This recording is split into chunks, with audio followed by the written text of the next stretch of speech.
talking about sex.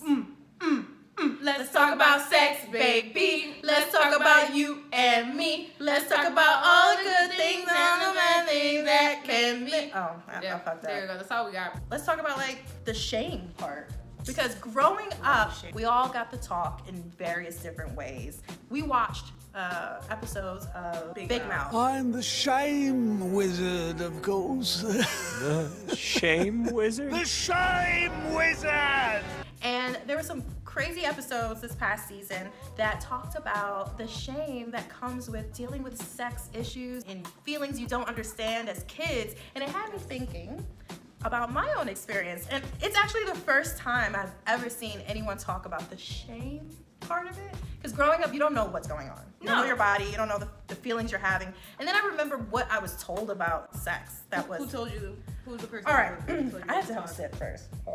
That's serious. So, my mom told me that sex happened with two people, and she took a brush and a comb, and she's like, so two people love each other, and then a stork, is that what you call it? She gave you the stork yes, story? The stork comes down, and they give you a baby. The whole thing stinks like yesterday's diapers. I just remember my mom specifically saying to both of us, if you have sex, you're a whore.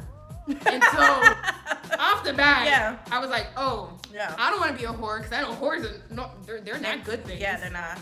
So I was like, okay, so I never want to have sex. So me thinking about sex moving forward as I got into my adolescence, very much shameful. And then I went to Catholic school, and then my ballsy ass cousin, best friend, had the nerve to ask, if you masturbate, to the priest, of course, if you masturbate, what does God think? And he was like, well, that's a sin. And I was like, well, I've been sinning for the last 2 years. Jesus. I was like, I guess I'm going to have to go to church and get baptized. Yeah, see, that was all so much wrong information. It's a lot. Because they didn't explain. They just said it was a sin, you're a whore, you're going to hell. But you're like, but why? Like, you do it. I remember also, like, the reason why I would feel ashamed, even like getting into like my teen years and experimenting, like I would feel ashamed about the things I were doing because how my mom explained it to me. So she said, oh, well, when my friends would ask her, like, you know, Miss Wanda, like, how is sex? How's your first time gonna be?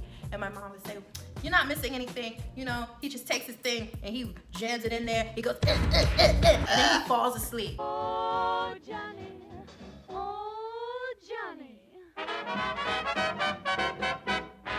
So you're not missing anything. Next question.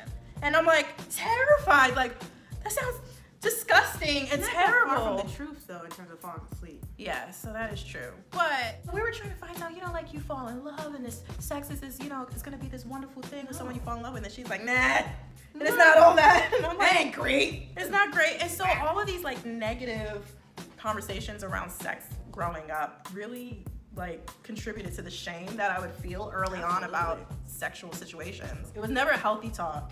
Never a talk, for that matter. It was never a talk. Like, even if you ask a question, they would, why? Why are you asking? Are you having sex? Fucking around? You being a whore? You being a whore on the streets? Yeah, the boys could go fuck 5 bitches and be like, yes, that's my song.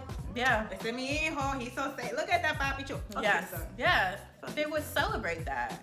And the girls could go in the boys' room and close the door and my friend had to stay outside the house. Like, what do you want my daughter? No. I just want to give her her notebook. No, she'll need that. She'll need to read. She'll be all right. Now, to be fair, a lot of those boys my mom said were nothing.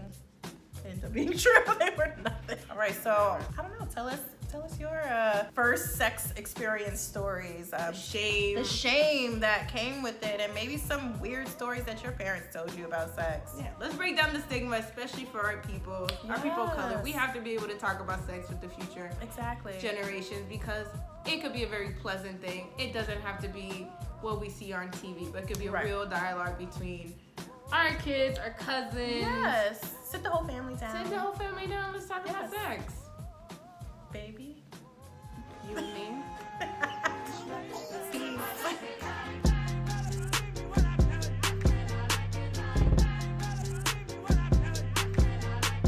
Burgundy, a product of my country.